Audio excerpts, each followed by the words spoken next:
എല്ലാവർക്കും നമ്മളുടെ വീട്ടിൽ ഭയങ്കര ഗ്രീനറി ആയിട്ടിരിക്കാൻ ഭയങ്കര ഇഷ്ടമായിരിക്കും. എനിക്ക് ഭയങ്കര ഇഷ്ടമാണ്. ഒത്തിരി പ്ലാന്റ്സ് ഇങ്ങനെ കാട് പോലെ നിൽക്കുന്നത് ഭയങ്കര ഇഷ്ടമാണ്. അപ്പോൾ നമ്മുടെ ഫാമിലിയിലുള്ള എല്ലാവർക്കും ഇഷ്ടമാണെന്ന് എനിക്കറിയാം. അപ്പോൾ ഞാൻ എൻ്റെ ഫാമിൻ്റെ ഒരു പോർഷനിൽ ഈ ഒരു ഫുൾ ഗ്രീൻ സെറ്റപ്പിൽ ഒരു സ്റ്റുഡിയോ പോലെ അറേഞ്ച് ചെയ്യുവാണ്. അപ്പോൾ അത് ഞാൻ എങ്ങനെയാണ് അറേഞ്ച് ചെയ്യുന്നതാണ് ഇന്നത്തെ വീഡിയോയിൽ നമ്മൾ കാണിക്കാൻ പോകുന്നത്. നിങ്ങളുടെ സ്വന്തം അശ്മി സുൽത്താന. എൻ്റെ വീഡിയോ നിങ്ങൾ കണ്ടിട്ട് ഇഷ്ടമാണെന്നുണ്ടെങ്കിൽ ലൈക്ക് ചെയ്യാനും ഷെയർ ചെയ്യാനും സബ്സ്ക്രൈബ് ചെയ്യാനും മടി വിചാരിക്കരുത്. അപ്പോൾ എങ്ങനെയാണ് ഈ ഒരു സ്പേസ് ഞാൻ സെറ്റ് ചെയ്ത് അടിപൊളിയാക്കി എടുക്കുന്നതെന്ന് എൻ്റേതായ ഒരു ഐഡിയയിൽ നമ്മൾ ചെയ്യുന്നതാണ്. അപ്പോൾ നിങ്ങൾക്ക് എന്തെങ്കിലും സജഷൻസ് ഉണ്ടെങ്കിൽ തീർച്ചയായിട്ടും കമൻറ്റ് ബോക്സിൽ അറിയിക്കാം. നമുക്കിതിനകത്ത് അറേഞ്ച്മെൻറ്റ്സൊക്കെ മാറ്റാൻ പറ്റും. അപ്പം ഇവിടെ ഞാൻ സെറ്റ് ചെയ്യുന്ന ഒരു വീഡിയോ നിങ്ങളൊന്ന് കണ്ടു നോക്ക്. അപ്പോൾ സെറ്റ് ചെയ്യാനായിട്ട് ആദ്യം നമ്മൾ ഈ തറ ഇവിടെ എന്ന് വെച്ചാൽ ഫുള്ള് പണിയൊക്കെ നടന്നതിൻ്റെ വേസ്റ്റും കാര്യങ്ങളെല്ലാം ഇവിടെ കിടക്കുമായിരുന്നു. അപ്പോൾ അതെല്ലാം ഒന്ന് ക്ലീൻ ചെയ്ത് തറ വൃത്തിയാക്കിയിട്ടുണ്ട്. വളരെ കുറച്ച് സ്ഥലത്തേ ഞാൻ ചെയ്യുന്നുള്ളൂ. പക്ഷേ ചെയ്യുന്ന ഭാഗം കുറച്ച് ഫുൾ ഗ്രീൻ ആയിട്ട് സെറ്റ് ചെയ്യാനാണ് എൻ്റെ ഒരു പ്ലാൻ. എങ്ങനെ ആവും എന്നൊന്നും അറിയത്തില്ല, എങ്കിലും നമുക്ക് മാക്സിമം ട്രൈ ചെയ്യാം. അപ്പം അവിടെ തറയൊക്കെ മറ്റേ കല്ലൊക്കെ മാറ്റിയിട്ട് ഇതുപോലെ നമ്മൾ ഈ പുല്ലൊന്നും കയറാതിരിക്കാനായിട്ട് ഒരു മാറ്റ് വിരിച്ചു. ഇനി ഈ ഒരു മതിൽ ഈ വോൾ ഫുള്ളൊരു വെർട്ടിക്കലായിട്ട് ഗ്രീനറി ചെയ്യാൻ വേണ്ടിയിട്ടാണ് ഞാൻ ഉദ്ദേശിക്കുന്നത്. അതിൻ്റെ കൂടെ തന്നെ ഈ തൊട്ട് താഴത്തെ പോർഷനിൽ നമുക്ക് വളരെ ചിലവൊന്നും ഇല്ലാത്ത രീതിയിൽ കുറച്ച് കല്ലും കാര്യങ്ങളൊക്കെ പണിയുടെ ബാക്കി വന്നിട്ടുണ്ടായിരുന്നു. അപ്പം അതും കൂടെയൊക്കെ വെച്ചിട്ട് ഒരു സ്റ്റെപ്പ് പോലെ അറേഞ്ച് ചെയ്യാം. അപ്പോൾ സ്റ്റെപ്പ് ഈ വെർട്ടിക്കൽ ഗാർഡന് വരുമ്പോൾ നമുക്ക് കുറച്ച് സ്ഥലത്ത് കൂടുതൽ പ്ലാന്റ്സ് വെക്കാൻ പറ്റും. അപ്പോൾ അതിനായിട്ട് ഇതുപോലെ 3 ലെയറിൽ സ്റ്റെപ്പായിട്ട് കല്ലുകൾ കൊടുത്തു. അപ്പം പൊട്ടിയ കല്ലുമൊക്കെ ഉണ്ട് ഇതിനകത്ത്. എങ്കിലും ഒരു അഡ്ജസ്റ്റ്മെൻറ്റിൽ കുറച്ച് കല്ലുകൾ സെറ്റ് ചെയ്ത് ഇനി ഈ കല്ലിലും വോളിലുമായിട്ടാണ് നമ്മൾ പ്ലാന്റ്സ് അറേഞ്ച് ചെയ്യേണ്ടത്. അതിന് മുകളിലായിട്ടൊരു കാവാണ്. അപ്പോൾ കാവ് അതുകൊണ്ട് തന്നെ നല്ല തണുപ്പാണ്. ഇൻഡോർ പ്ലാന്റ്സ് ആയാലും ഓർക്കിഡിനൊക്കെ വളരാൻ നല്ലൊരു ക്ലൈമറ്റ് ഈ ഒരു ഏരിയയിലുണ്ട്. ഈ ഒരു പോർഷൻ സെറ്റ് ചെയ്തത് ശരിക്കും കുറച്ച് ദിവസം എടുത്താണ്, 1-2 ആഴ്ച എടുത്താണ്. കാരണം നമ്മൾ ഒന്നിച്ച് ചെന്ന് ചെയ്യാനുള്ളൊരു ടൈം കിട്ടിയില്ല. അപ്പം ഉള്ള സമയത്തൊക്കെ കുറേശ്ശായിട്ട് ചെയ്തു. അപ്പം ഇതിനിടയിലൂടെ ഞാൻ ഒരു ഫ്രെയിം അവിടെ വെച്ചു. ഒരു വെർട്ടിക്കൽ ഗാർഡൻ നമ്മൾ വീട്ടിൽ നേരത്തെ ഇരുന്നതാണ്. അപ്പോൾ അതിൻ്റെ കൂടെ കുറച്ച് പ്ലാന്റ്സും കൂടെ വെച്ചു. ഇതെല്ലാം നേരത്തെ എൻ്റെ കളക്ഷനിലുള്ള പ്ലാന്റ്സ് തന്നെയാണ്. അപ്പോൾ ഇവിടെ ഒന്ന് അറേഞ്ച് ചെയ്തു എന്ന് മാത്രം. ഈ ഒരു പോർഷൻ നിങ്ങൾ നേരത്തെ കണ്ടിട്ടുണ്ടാവും നമ്മുടെ വീഡിയോയിലൊക്കെ.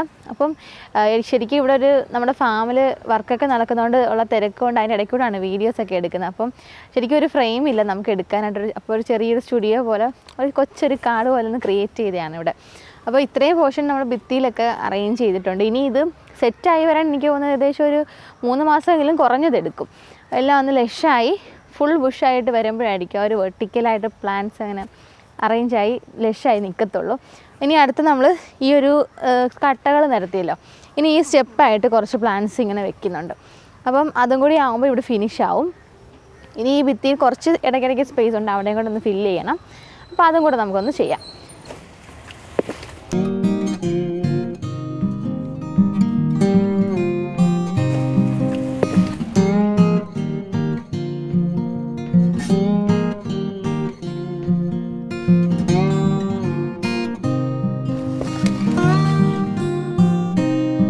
ഇപ്പോൾ നമ്മൾ എല്ലാ ഇൻഡോർ പ്ലാന്റ്സ് ആണ് വെച്ചേക്കുന്നത്. ഡിഫറെൻറ്റ് മേഷ്യ, അതുപോലെ ആന്തോറിയത്തിൻ്റെ വെറൈറ്റീസ്, അതുപോലെ നമ്മുടെ മോൺസ്റ്റർ വെറൈറ്റി, അഗ്ലോണിമ, സെങ്കോണിയം, അങ്ങനെ കുറച്ച് വെറൈറ്റീസ് ഞാൻ വീട്ടിൽ നേരത്തെ വളർത്തിക്കൊണ്ടിരുന്ന പ്ലാന്റ്സ് ആയതൊക്കെ. അപ്പോൾ ഇത് കുറച്ച് ഈ സ്റ്റെപ്പ് നമ്മൾ ഈ മതിലൊക്കെ കാണുന്നത് ഒരു വൃത്തികേടാണ്. അപ്പം അത് മറയ്ക്കാൻ വേണ്ടിയിട്ടാണ് ഇതൊക്കെ വെക്കുന്നത്. അപ്പോൾ നമുക്ക് അറേഞ്ച് ചെയ്യുമ്പം ആ ഒരു ഗ്രീൻ കൂടുതൽ കിട്ടാൻ, അല്ലെങ്കിൽ ഒരു കളർഫുൾ ആയിട്ടുള്ള ഷെയ്ഡുകൾ കിട്ടാൻ വേണ്ടിയിട്ട് നമുക്ക് അറേഞ്ച് ചെയ്യാൻ. വേണമെങ്കിൽ ഈ ഭിത്തിയൊക്കെ പെയിൻറ്റ് ചെയ്യാം കേട്ടോ. എനിക്ക് കുറച്ചൊരു നാച്ചുറൽ ആയിട്ടുള്ള കിടക്കുന്നതാണ് എനിക്ക് എപ്പോഴും ഇഷ്ടം. ആർട്ടിഫിഷ്യൽ ലുക്ക് എനിക്ക് എത്രയും കണ്ട് ഇഷ്ടമല്ല. അപ്പം അതുകൊണ്ടാണ് ഞാൻ ഈ ഒരു ലുക്ക് തന്നെ ചെയ്യുന്നത്. അല്ലെങ്കിൽ നമുക്ക് വൈറ്റോ ബ്ലാക്കൊക്കെ പെയിൻ്റൊക്കെ അടിച്ച് ചെയ്യാവുന്നതേ ഉള്ളൂ. ഇപ്പോൾ വളരെ ചിലവ് കുറഞ്ഞ രീതിയിൽ ഈസി ആയിട്ട് ചെയ്യുന്ന ഒരു മെത്തേഡാണ് ഞാനിപ്പോൾ ചെയ്യുന്ന ഒരു രീതി. ഈ പ്ലാന്റും കൂടെ വെക്കാവേ. ഈ എലിഫൻ്റ് ഇയർ ഇപ്പോൾ ഞാൻ ഒറ്റയ്ക്ക് എനിക്ക് എടുത്ത് വെക്കാൻ പറ്റിയില്ല. അപ്പോൾ എടുത്ത് വെച്ചപ്പോൾ അത് താഴെ വീഴുകയും ചെയ്തു. ഈ ഒരു ലീഫ് ഒടിഞ്ഞ് ഇപ്പോൾ ഞാനത് ഹീൽ ചെയ്യാൻ വേണ്ടിയിട്ട് കെട്ടി വെച്ചത്. എന്താവും എന്നറിയത്തില്ല. അറിയാമല്ലോ ഈ ഒരു പ്ലാന്റിൻ്റെ ലീഫ് എന്ന് പറയുമ്പോൾ എത്ര ഒരു ഇമ്പോർട്ടൻ്റ് ആണെന്ന് ഒരു ലീഫിൻ്റെ ഭംഗി. അപ്പം തൽക്കാലം ഞാനൊരു ഒരു നാരൊക്കെ വെച്ചിട്ട് പൈപ്പൊക്കെ വെച്ച് കെട്ടി വെച്ചേക്കുവാണ്. ശരിയാവുകയാണെങ്കിൽ ഞാൻ പറയാം കേട്ടോ. നല്ലൊരു ലീഫായിരുന്നു അത്. ജസ്റ്റ് അങ്ങോട്ട് വെച്ചപ്പോൾ കയ്യിൽ നിന്ന് അങ്ങ് ചരിഞ്ഞു പോയി. അപ്പോൾ ഇത്രയും ഭാഗം നമ്മൾ സെറ്റ് ചെയ്തിട്ടുണ്ട്. ഇനി വേണമെങ്കിൽ ഇനി ആഡ് ചെയ്യാം പ്ലാന്റ്. അപ്പോൾ ഒത്തിരി പ്ലാന്റ് ആഡ് ചെയ്താൽ ഈ എയർ സർക്കുലേഷൻ്റെ പ്രശ്നം വരും, ചിലപ്പോൾ ഇൻഫെക്ഷനൊക്കെ ഉണ്ടാകും. അപ്പോൾ അതുകൊണ്ട് തൽക്കാലം ഞാൻ ഇത്രയും ആക്കിയിട്ട് നിർത്തുവാണ്. അപ്പോൾ വീഡിയോ ഇഷ്ടമായിട്ടുണ്ടെങ്കിൽ ലൈക്ക് ചെയ്യാനും ഷെയർ ചെയ്യാനും സബ്സ്ക്രൈബ് ചെയ്യാനും മടിക്കരുത്. അപ്പോൾ ഇനി അടുത്ത വീഡിയോയിൽ കാണാം. ബൈ.